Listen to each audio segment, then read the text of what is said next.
अधिवेशनात विरोधी पक्ष नेताच नाहीये असं महाराष्ट्रात पहिल्यांदा घडतंय का?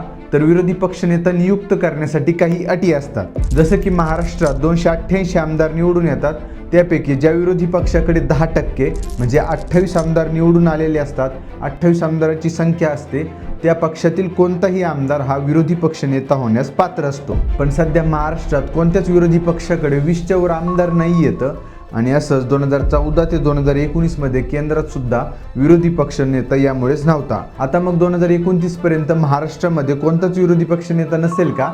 तर नाही।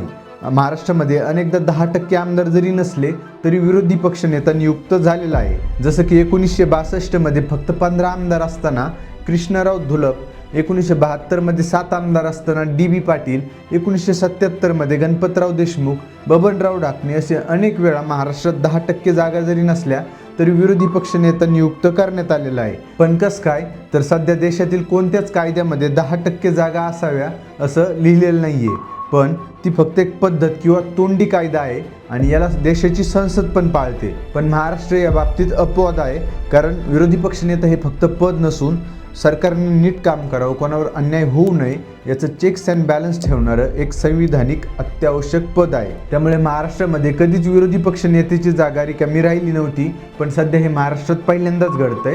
म्हणून मला वाटतं की येत्या काही काळामध्ये विधिमंडळाचे अध्यक्ष किंवा सभापती हे विरोधी पक्ष नेता लवकरच निवडतील।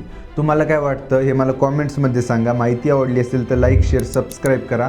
मला इंस्टाग्रामवर फॉलोसुद्धा नक्की करा। चला भेटूयात पुढील व्हिडिओमध्ये। धन्यवाद।